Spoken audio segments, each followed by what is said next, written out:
Parking থেকে normal আনতে গেলে যে কোনো ব্রেকে একটা ব্রেক চিপে ছেড়ে দেবে, রেডি হয়ে গেল। এবার আপনি এক্সিলেটার দিলে গাড়ি বেরোচ্ছে, ঠিক আছে। 2 নম্বর গিয়ারে আছে, এই সুইচটা আছে, এটা একবার প্রেস করবেন 1 থেকে 2 যাবে, আবার প্রেস করবেন 3 যাবে, আবার একবার প্রেস করে দিলেন 1 চলে আসবে। 1 হলে আপনার এক্সিলেটার ঘোরালেন পুরোটা, আপনার 26-এর উপরে গাড়ি যাবে না। ব্রেক করলাম, 2 দিলাম, 2 আপনি ঘোরালেন পুরোটা, 45-এর উপরে গাড়ি যাবে, এটা সেম। এবার 3 দিলাম, 3 গাড়ি ঘোরাচ্ছি, দেখুন ডিআইএল লাইটগুলো জ্বলছে, এই ছোট লাইটগুলো, এই সাইডের লাইটগুলো সব জ্বলছে, ঠিক আছে। আরেকবার প্রেস করলেন, দেখুন হেডলাইটটা অন হয়ে গেছে, হেডলাইট অন হয়ে গেছে, ঠিক আছে। এইটা হচ্ছে আপনার আপার ডিপার সুইচ, এটা হচ্ছে আপার ডিপার সুইচ, ডিপার হচ্ছে আপার হচ্ছে, ডিপার হচ্ছে আপার হচ্ছে, ঠিক আছে। লাইটটা অফ করে দিলাম। এবার এইদিকে একটা সুইচ আছে, দেখুন এইদিকে একটা সুইচ দেওয়া আছে, এটা হচ্ছে 4 ইন্ডিকেটর। এমার্জেন্সি পারপাসে কিছু হয়ে গেলে তখন এটা দিয়ে দিলে 4টে ইন্ডিকেটর একসঙ্গে জ্বলছে। আবার এটা প্রেস করলে অফ হয়ে গেল। এটা হচ্ছে আমার নর্মাল ইন্ডিকেটর, এদিক দিয়ে ডান দিক জ্বলবে, এদিক দিলে আপনার বাঁ দিক জ্বলবে, মাঝখানে টিপে দিয়ে প্রেস করলে শেষ, বন্ধ।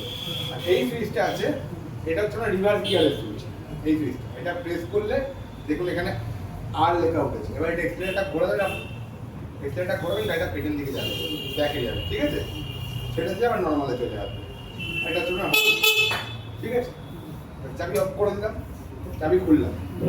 এবার এটা হচ্ছে আপনার এনএফসি কার্ড, চাবি নেই, চাবিটা বাড়িতে রেখে চলে যাবে। এই কার্ডটা আপনার সাথে আছে, এই কার্ড দিয়ে আপনি গাড়ি অন করতে পারবেন। এই কার্ডটা এখানে ঠেকাবেন, গাড়িটা অন হবে। আবার এই কার্ডটা টিপে আপনি গিয়ে গাড়ি অফ করবেন। কার্ড দিয়ে অন করে চাবি দিয়ে কিন্তু অফ হবে। কার্ড দিয়ে অন করলে কার্ড দিয়ে অফ করবেন, চাবি দিয়ে অন করলে চাবি দিয়ে অফ করবেন, ঠিক আছে। মনে করুন আমার চাবি নেই, চাবি দিয়ে এখানে কার্ডটা অন করে আমি চালাতে পারবো, চালাতে যান, চালাতে অফ করবো যখন এটা দিয়ে ঠেকিয়ে দেবেন, অফ। কিন্তু এটা দিয়ে আপনি অন করলেন, চাবি দিয়ে অফ করছেন না, হবে না। এটা দিয়ে অন করলে এটা দিয়ে অফ হবে, চাবি দিয়ে অন করলে চাবি দিয়ে অফ হবে। গাড়ি যখন স্ট্যান্ডে থাকবে, আপনি স্ট্যান্ডে আছে, গাড়িটা অফ করা, আপনি নামিয়ে একটু আগে পিছন করলে গাড়ি লক হয়ে যায়, সেন্সার লক, মানে এটা সেফটি ফিচার। যদি চুরি না হয়, আপনার কাছে চাবিটা নিয়ে আপনি বাড়ি চলে গেছেন, গাড়িটার হ্যান্ডেল লক খোলা আছে, চোর যাতে নিয়ে যেতে না পারে, সেফটিতে। যখনই গাড়িটা স্ট্যান্ড থেকে নামিয়ে আগে পিছন করবেন, গাড়িটাকে অন করে অফ করবেন, চাবি অন করবেন, তারপর আগে পিছন যা করা, ঠিক আছে।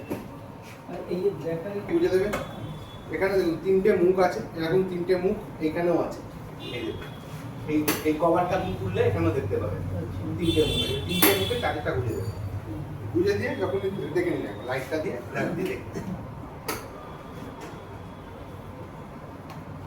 এই 3টে মুখ এখানে করা আছে, ঠিক আছে। যেরকম 3টে শেপে আছে, সেরকম এরকম শেপে 3টে মুখটা গুঁজে দেবেন, দিয়ে এটা বাড়ির প্লাগে গুঁজে।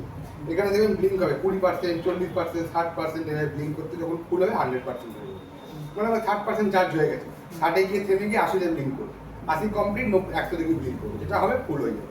আচ্ছা এইবার মনে করুন আমার লাস্ট কততে নামলে তারপর আমি চার্জ দেবো, তো এখানে বলে দিচ্ছি, আপনার 60 ভোল্টের গাড়ি ফুল চার্জ আছে, 66 ভোল্ট শো করছে, এটা আপনার 54 ভোল্টে নেমে আসবে, বা এখান থেকে 3টে দাগ কমে যাবে, তখন গিয়ে গাড়িটা চার্জ হবে। এই 66 ভোল্ট থেকে 54 ভোল্ট আসতে আপনার 40-50 কিলোমিটার গাড়িটা চলবে, তারপর 54 ভোল্টে আসবে, তারপর 54 পর নিচে আস্তে আস্তে কাটাকাটি ব্যাকআপ সাপোর্টের জন্য থাকবে, তারপরে গিয়ে কাটা পড়বে। 5টা সেল আছে, এটা নামবে, 3টে যখন নেমে যাবে কি চার্জ হবে। এখানে দেখবেন 54 ভোল্ট 53 ভোল্ট শো করছে, তখন কি চার্জ হবে, ঠিক আছে।